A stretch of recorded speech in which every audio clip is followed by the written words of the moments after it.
A quick update on this spill here in Baltimore. Unfortunately, my assumptions were correct. It was not 100 gallons of oil from a boat. It was 2,000 gallons of diesel from a building. Hundreds of you have asked the same questions. I'm going to try the best that I can to answer all of them. Johns Hopkins Hospital has already said that the spill came from diesel tanks belonging to a third-party vendor. These tanks feed these huge generators that basically go on if there's an emergency at the hospital. Now, from my understanding, when you have these generators, there should be a secondary containment, like a pool, that's equal to the size of the tank. So if you do have one of these issues, it's supposed to contain all the diesel.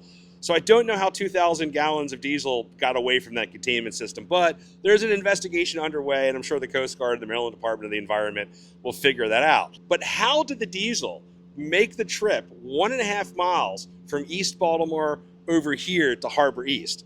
Well, behind me, this is Central Avenue.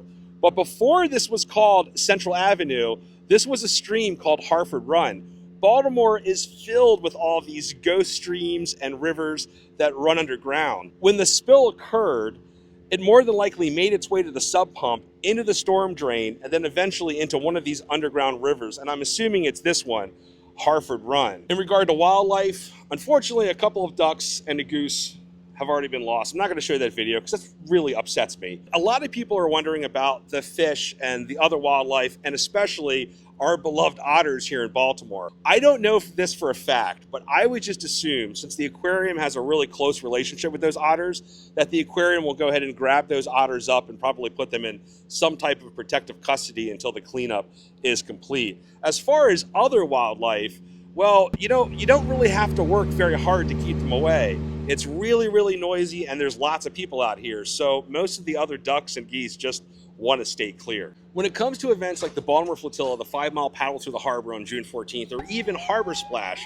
where me and 199 other people are going to swim in the harbor on June 21st, this spill will have absolutely no impact. You see, diesel floats on top of water, and the Maryland Department of the Environment made a really quick response to this, containing all of the contaminants in this little nook in Harbor East, with all of the booms that are set out, with these Vector trucks that are sucking up the diesel, and now as they're flushing out these underground streams. This entire cleanup, it would be amazing if it was more than 48 hours.